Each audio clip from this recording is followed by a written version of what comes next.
مصر كلها راحت المكان ده الا انا، حتى اشهر الفود بلوجرز قالوا عليه فطيره ما اكلت زيها بقالي كتير قوي. فطير بجد ما يتعوضش، احلى فطير موجود دلوقتي. فتعالوا بقى اقول لكم رايي، وبصراحه كده المكان ده جامد ولا يلا بينا. المكان هو استافد في مصر الجديده، وبالتحديد في الكوربه وسط الشياكه.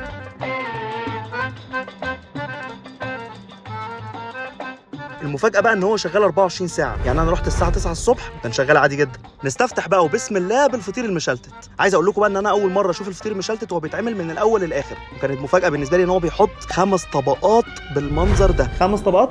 5 طبقات بتعمل كل الكلام ده تاني؟ الفطير الصراحة مخدوم قوي، متغرق سمنة بلدي، وبعد ما بيطلع بيديله رشة كمان سمنة عشان تطلع باللون والقرمشة اللي انتوا شايفينها دي. مورقة كذا لير كده من جوه. جبت معاها مش طحينة، عسل ابيض، عسل اسود، جبنة فيتا، ودي اخر حاجة بقى قشطة. اسمع بقى دي فطير مشلتت بالنسبه لي يعني اساسي جبنه قديمه. اوف الجبنه حادقه جامده قوي. حته بقى بالجبنه الفيتا، عسل اسود، عسل اسود قوي قوي. واحده بقى بالطحينه، حلوه بالطحينه. فطير يعني عسل اسود وطحينه، اوبا قرمشه من بره، لايرز كده، طبقات من جوه، عسل ابيض. كل يا معلم واستمتع واتبسط بكواليتي عاليه قوي. عايز اقول لكم ان ممكن تكون سعرها غالي، بس الصراحه تستاهل. فطيره تبتدي بيها على الصبح، صباح الخير وصباح الفل وصباح القشطه يا قشطه. نخش بقى على الفطيره السجق. دي بالنسبه لي اساسي في اي مكان بيعمل فطير. متغرقه موتزاريلا ورومي، وزي ما انتم شايفين بقى السجق البلدي غرق يا معلم، وفلفل الوان وكيري، واقفل هوب في الفرن، هوب تطلع بالمنظر الجامد ده. يلا بينا بسم الله. صح، نسيت اقول لكم اهم حاجه، زي ما انتم شايفين المطبخ مفتوح فالنظافه بتبان. كواليتي السجق عالي قوي، باين قوي ان هو بلدي. وعرفت معلومه ان هم بيعملوه بنفسهم، يعني السجق والبسطرمه هم اللي بيعملوها مع رشه الفلفل والجبنه المتغرقه. فطيره مخدومه جدا. الحشو بتاع الفطيره مليان قوي زي ما انتم شايفين كده، البزازان بدايه مبشره في الفطير الشرقي. كل الفطاير البيس بتاعها بيبقى موتزاريلا وميكس رومي، والتوبينجز بتاعته بتتغير زي ما انت عايز. نسيت اقول كمان كل الفطاير مع الموتزاريلا والرومي بتاخد في الاخر جبنه كيري. كمان في ايتمز جديده فقلت اجربها، فراخ بالبسطرمه وسي فود رانش. خش بقى على الفراخ بالبسطرمه، فراخ متبله لوحدها مع رشه بسطرمه، وزي ما انتم شايفين البسطرمه بلدي، فلفل الوان وزيتون، وهوب فرن، هوب تطلع بالمنظر اللي انتم شايفينه ده. ويلا بينا بسم الله. زي ما قلت لكم كواليتي الحاجه باين قوي ان هي عاليه. بسطرمه حلوه قوي، ولا هي حادقه ولا دلعه، مظبوطه قوي مع الفراخ.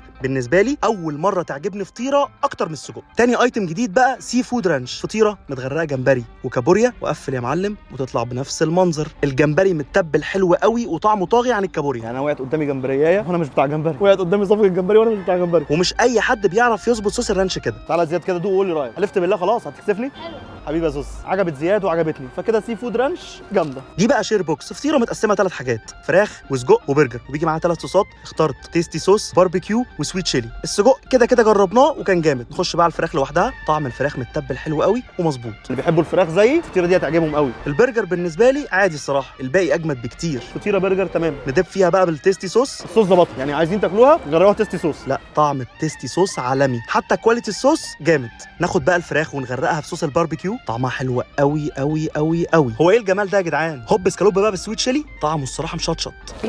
سويت شيلي سبايسي جدا. دي بقى فطيره رول، نفس الكلام في الفطيره بس بتتلف في الاخر. دي بقى مشكل جبن، موتزاريلا على كيري على جبنه رومي، فلفل الوان، تطلع بالمنظر الجامد ده. يا نهار لغوصه، يا نهار بصصان، جبنه كتير، اوفر دوز جبنه، طعمها حلو قوي. الكواليتي بتاعت الجبنه الصراحه خطيره، حلوه قوي صراحه. نخش بقى على الحلو. فطيره بسبوسه بالقشطه. فطيره متغرقه كاستر، وهوب تتقفل تتحط في الفرن وتطلع يترش عليها سكر وقشطه، يا نهار تخرم. ونفس الكلام بالظبط، مخدومه قوي، متغرقه كاستر وسكر وقشطه زي ما انتم شايفين كده، البزازان من كل حته. واخيرا وصلنا لاخر حاجه، فطيره نصها فستق ونصها نوتيلا. نفس الكلام، متغرقه كاستر وهوب في الفرن تطلع تحط عليها نص بيستاشيو والنص التاني يتغرق شوكليت. ويلا بينا بسم الله. الشوكولاته رغم انها مش نوتيلا بس الكواليتي بتاعتها عاليه قوي. نفس الكلام الفستق. هم بيستخدموا كل البرودكتس بتاعتهم مصريه الصراحه، فدي عجبتني قوي، من اول الميه والكولا ولا كلمه الصراحه. عايزين تعرفوا بقى الفود بلوجرز رايهم صح ولا لا؟ تعالوا بقى ياسين هيقول لكم. جامد ولا عادي واي كلام؟ جامد. مش عادي واي كلام يعني؟